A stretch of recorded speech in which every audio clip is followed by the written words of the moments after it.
I'd like to thank everybody for coming tonight.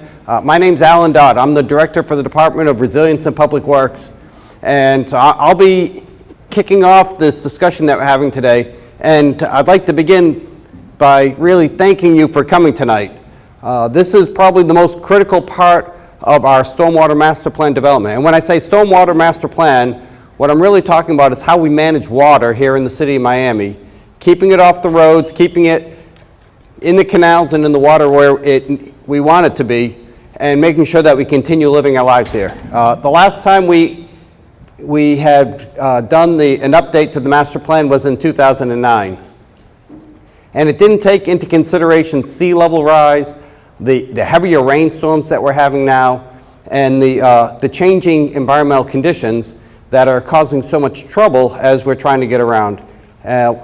These days we see 3 to 4 inches of rain that's coming out of the skies in a matter of just an hour or two. The system wasn't designed to handle that type of water. We've already had 4 inches of sea level rise since 1992, and we're projected to have as many as 14 to 26 inches by 2060. And so now we're seeing more king tide flooding, where it's coming up through the outlets, it's flooding the roads, and it's making it more difficult for us to live and work around here. So as we kicked off this study, and it actually began almost a year ago now, our goal was to take the most current technology and ways of analyzing stormwater and coming up with a plan that takes into account all of these different factors and determining what our needs are within the next 5 years, 20 years, so that we can build the infrastructure that we need to continue keeping our roads dry and protecting your homes and your infrastructure. And so we started about a year ago with hiring a team from CDM Smith, and they'll be doing the majority of the presentation tonight. And we brought them in to help us to bring probably 100 different engineers to help us to put this together. They've been doing a lot of analysis over the last year, taking old blueprints, plans, 36,000 pages of old documents that have been sitting in file cabinets and helping us to create a digital model of the stormwater system so that we know where all the pipes are under the ground, how much water they can pass, and how much capacity they can handle. They took information from the South Florida Water Management District, from NOAA, from all these other sources, and have been helping us to build a model not only of how the ground pipes and system are, but the rainfall data, the sea level rise information, and to put it all together to give us a really good model of how water will flow in the city. And we're at the point now where that model is just about complete. Okay. But we need to make sure that the model actually replicates what's on the ground. And that's where you come in, because as we're starting to finalize the model and figure out what we need to build for the future, we need to make sure we get it right. And nobody knows your community as well as you do. So what we're going to do now is talk about where we are and what the model will do, and try and get some feedback from you as to where you see the problems in your community. Where do you have flooding on the roads? Where do we have problems where the system doesn't work right? And we put that into the model to replicate it, and then we're going to change the conditions and say, what's it going to look like 20 years from now or 30 years from now? And where are we going to have problems with the sea level rise, with the additional rainfall, with the additional growth and development we see in communities, so that we can decide on what projects the city needs to build. And my guess, as we go through all this modeling and we come up with the plan on all this infrastructure that needs to get built, there'll be hundreds of millions of dollars that the city will need to spend to prepare for the future. And we can't build it all at once, and we can't tear up every road at once. But if we can plan it out over what we need to build in the next 5 years, what we need to build in 10 years or in 20 years, we can come up with a good plan to do that. And then we'll talk to the commissioners, to the voters who passed the Miami Forever Bond and are giving us the ability to build those projects, and come up with a solid plan on priorities and how we're going to build it. So this is the first step.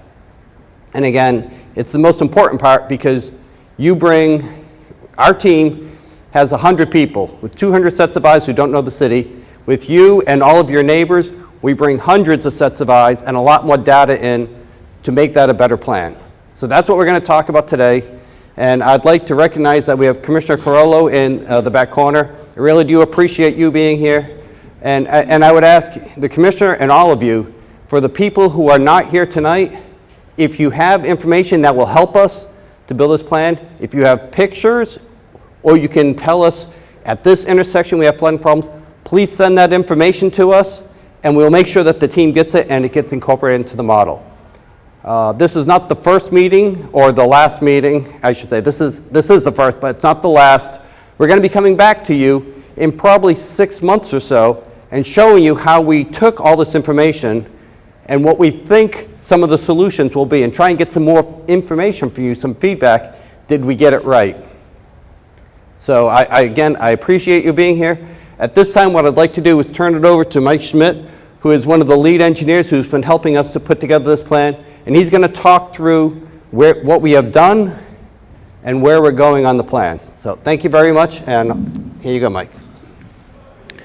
So thank you again on behalf of the team. So we're going to talk about introducing you to the master plan goals, looking ahead to the endpoint, the process and activities to get there, obtaining your input, particularly for the interactive stations. There's some boards in the back. We want to get your input on where the flooding is and what you're seeing, and learning about the next steps. So tonight, of course, it's the Little Havana and the Rhodes neighborhood. So in this area here.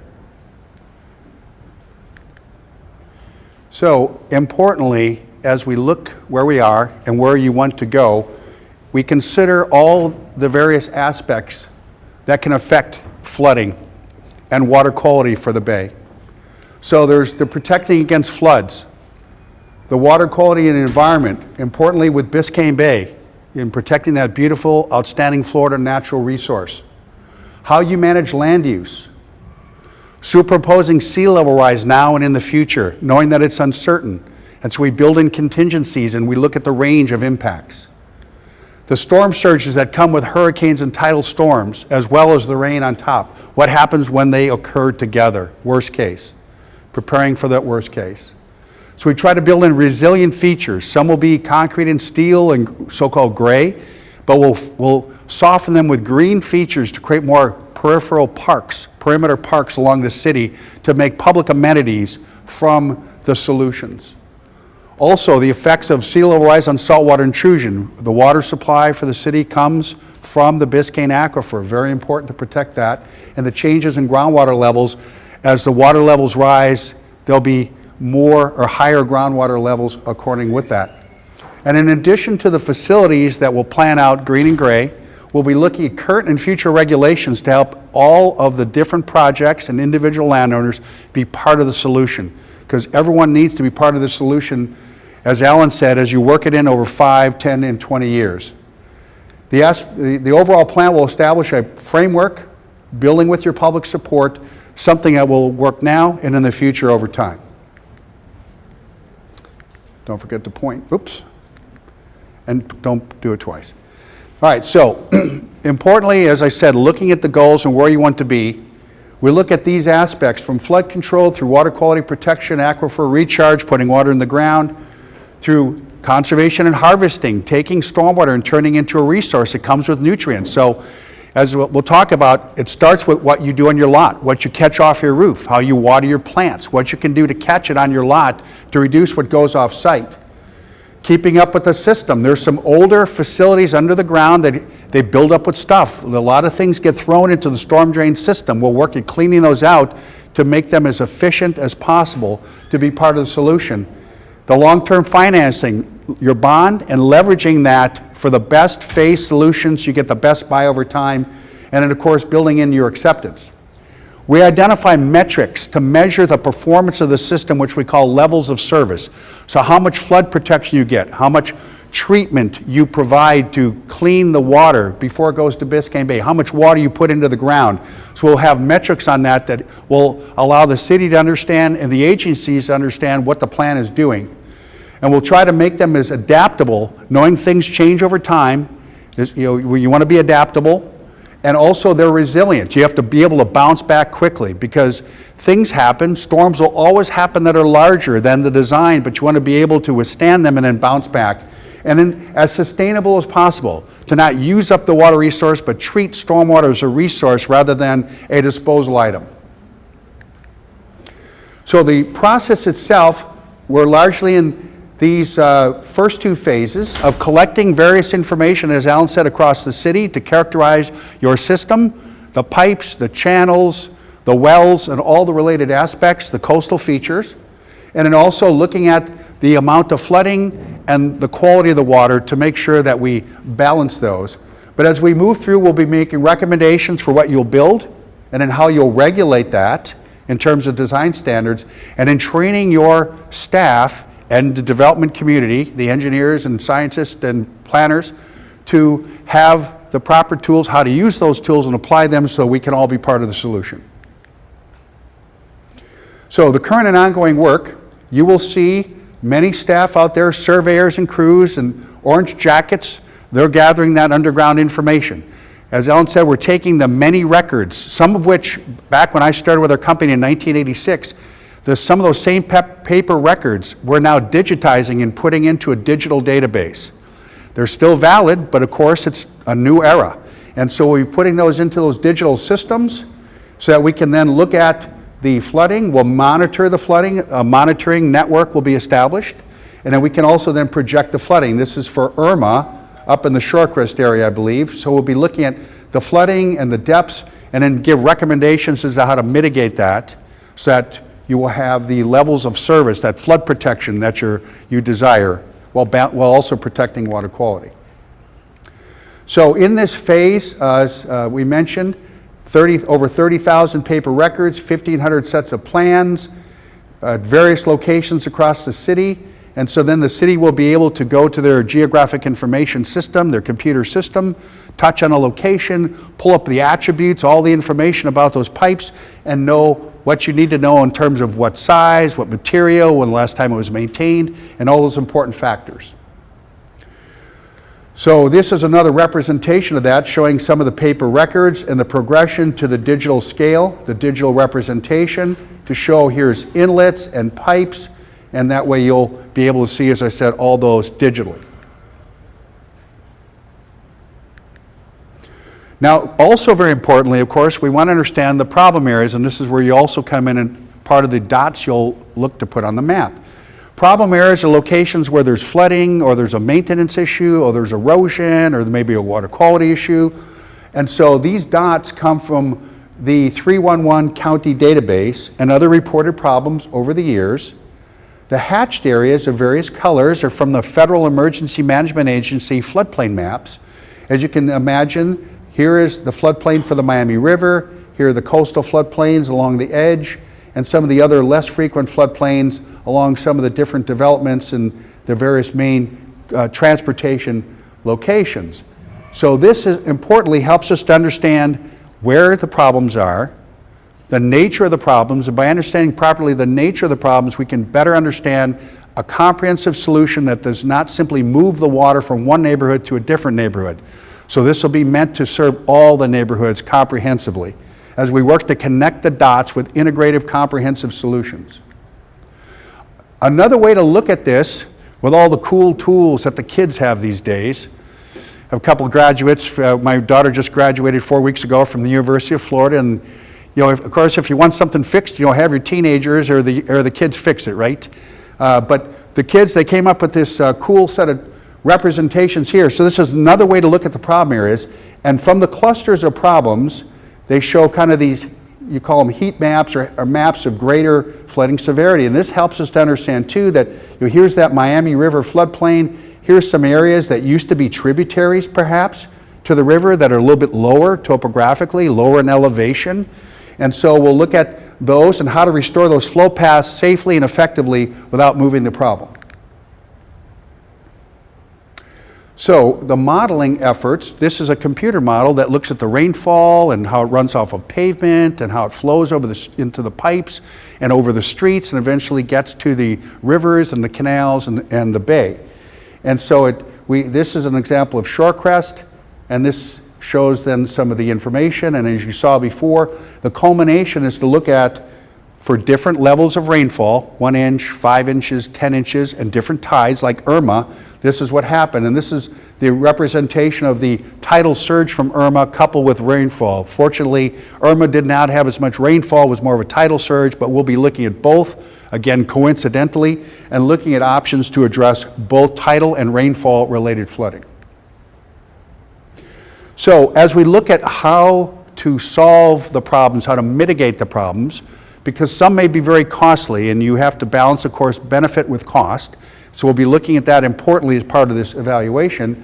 We look at the level of service for flood control. So we look at what the Federal Emergency Management Agency, South Florida Water Management District, Florida Department of Transportation, and the city define as that performance for the depth of flooding. Ultimately, what it comes down to is to keep flooding below homes and buildings and keeping roads passable for emergency traffic, police, fire, ambulance, evacuation, that you can get out and in as you need to for emergency conditions, and in balancing that, of course, with cost, but making sure that people know the status of the flooding, the evacuation routes to get out, and emergency traffic can get where they need to go. Sea level rise, as Alan mentioned, as we've been saying, is very important. It's been 9 inches over the last 100 years across much of Florida. It's been 4 inches, I think, as Alan said, more recently in the past 15 years. And so the South Florida Climate Compact, which is you're part of, and the counties down here, Miami-Dade and the others, keep track of the projections that come from the National Oceanic and Atmospheric Administration, and they do projections.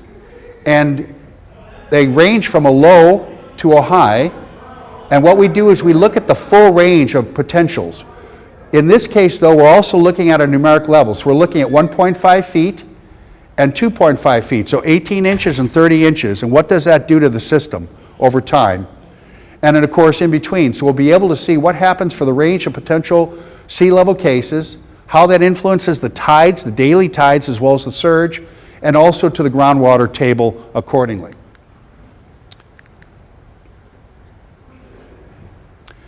So options to address that are to armor or harden the perimeter. And as I said, it could be green, it could be gray, so there may be gray components to be strong when you need them for hurricanes, but green, so the other 360 days of the year, you can have public amenities along the waterfront and have shade and picnic areas and biking and hiking and other activities.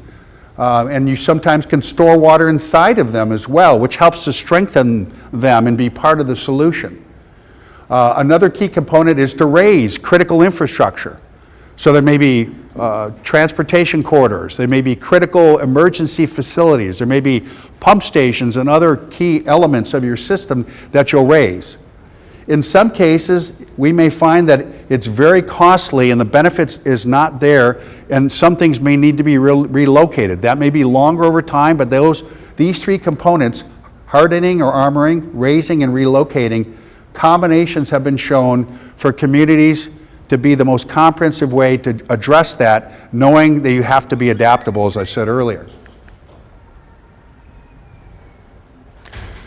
So as I mentioned also, green infrastructure provides multiple benefits. And by green infrastructure, we mean anything that it contains plants or catches the water to store it, to treat it, to infiltrate it. And as I said, it starts at the lot level. Taking the water off your roof so that your downspout does not go right to the driveway and into the street. Catching it to running it in to watering your plants. And you save water. Less of the potable water that we drink is consumed watering our landscaping, and the nutrients that are already in there, the nitrogen that comes from the air, the other nutrients that wash off the land surfaces, are beneficial to those plants. So this helps the bay in many ways. It helps to reduce the temperature of the water, it helps to reduce the nutrients and the volume that go in there to protect the bay while being part of the solution. So And it provides these benefits, as I mentioned, going back to your goals from flood control through water quality, through all these other aspects, the groundwater and recharge. And then also, there's opportunities for public and private partnerships to leverage your funds and work together, and also public-public partnerships. We'll look at those opportunities with Miami-Dade County, with Florida Department of Transportation. So, the next steps are to continue to gather your input, continue to build that database and the modeling tools to evaluate the amount of flooding and the solutions, providing maintenance recommendations. There'll be the flood gauge network that'll help us to further validate and truth check the results from the models. The mitigation alternatives, as I mentioned, we'll look at the benefits, flood damage reduction, the amount of water quality protection provided, the amount of recharge. There's a benefit, a value to that will balance with the cost of the project. The more you have a greater benefit to cost ratio, greater than 1, the more you can qualify for matching funds as they become available from state and federal agencies to leverage your funds and to further, to expedite your implementation. And then also importantly, developing a capital improvements program that can be phased over time. As Alan said, you can't rip up everything all at once, but you want to do it in a phased approach where you address the greatest priorities and you can build them over time and also take advantage of synergies. As a road is being redone, that road in 5 years can be part of the solution, or a park is going to be modified. You can work some of those features into the park. And so there's ways that you can also take advantage of your other programs for water, sewer, parks, and transportation to be part of the solution. And then we'll develop design standards, as I said, that are consistent and comprehensive, that everybody can plan and design those improvements into the future. So with that, I will turn it to Suleiman, who will talk about the Miami Forever Bond. Good late afternoon, everyone. My name is Suleiman Oikani, and I'm the Miami Forever Bond project manager. And today, I am not Stephen Williamson, as he was earlier on there. So I'm going to brief you a bit about the Miami Forever Bond. So in 2017, the city of Miami citizens voted to pass the $400 million Miami Forever Bond. And just in December of 2018, the commission approved the first tranche, or phase, if you will, of the projects. And this here, right over here, is divided in 5 categories. You have sea level rise, which has about $192 million. You have the affordable housing, which you have $100 million. The public safety, $7 million. The parks and cultural facilities, it's about 23, if I'm not mistaken, $78 million. And then the roadways and improvements, about $23 million. And here's the Tranche 1 projects. There are 33 projects in the Tranche 1, and that covers $58.7 million. Out of those 33 projects, we have 6 projects specifically designed for sea level rise and flood prevention. And we only invested in those 6 projects $10.3 million out of $192 million. Why did we do that? We did that because we wanted to approach this strategically and first run a lot of projects that are demonstration projects to show us what works, so that when we invest for the future tranches, we can invest carefully and it will be a good return on investment on that. So you have Fairview flood mitigation, which already is about 15% in construction right now in the phase 1. And then the phase 2 is going to start later this year, where we're going to install a pump station. And you have Jose Marti Park, we are in this park right now. We're running a study and a design to see how that is going to help us understand what issues and problems we have on the riverside over here. Brickell Bay Drive, everybody probably knows Brickell Bay Drive. If you go back on the bond projects, you can see a picture of that. We're trying to see what kind of design we're going to come up with so that it can help us with future investment throughout the city where we have the similar issues.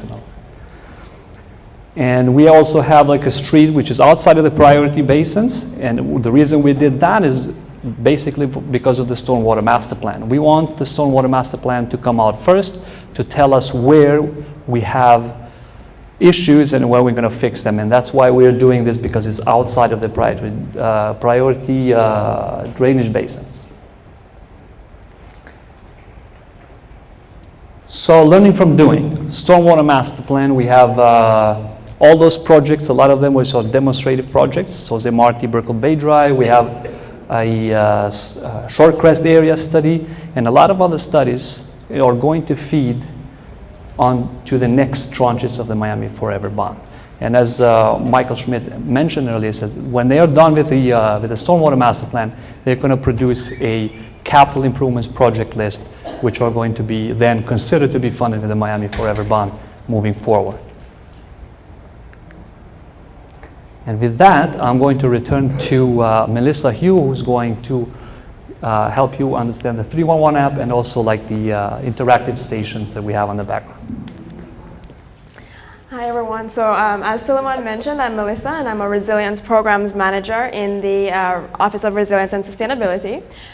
So we're getting your feedback tonight, which is going to be critical to calibrating the models, as well as you're going to see things that we don't see, and that input is valuable. But after this, you're probably going to see some flooding, and the 311 app is a great application for you to be able to tell us real time what you're seeing out there. So there's two apps. Miami-Dade County also has an app, but if you type in any app store, Google, Android, whatever, it's all one word, Miami 311.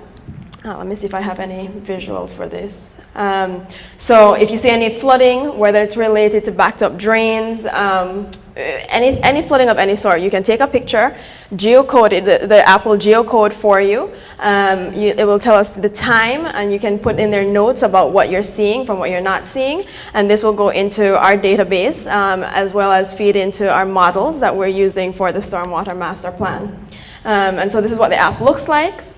It's fairly straightforward, and we can actually help you download it tonight if you don't already have it on your phone.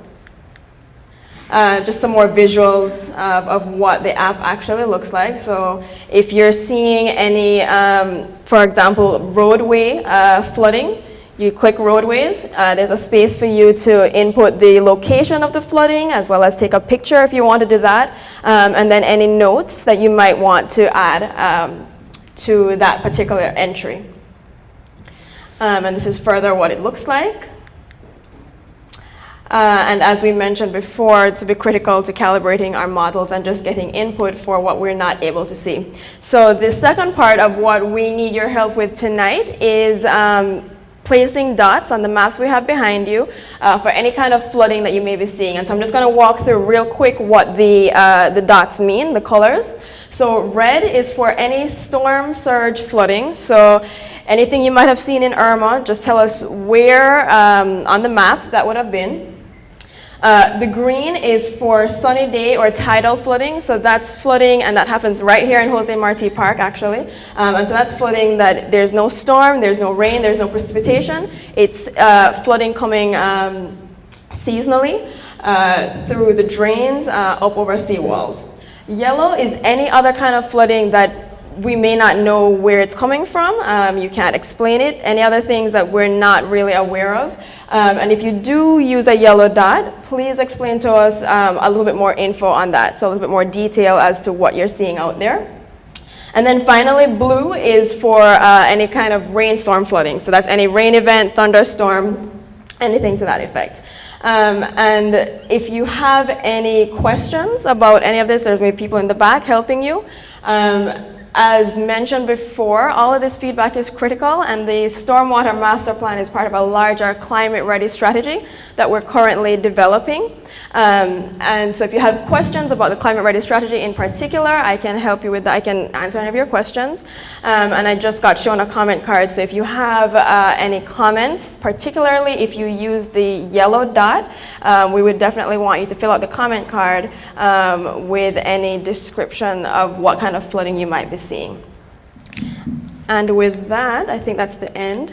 It is. So with that, we'll collect your feedback, and if you have questions for anyone here, please feel free to come up to us. Thank you.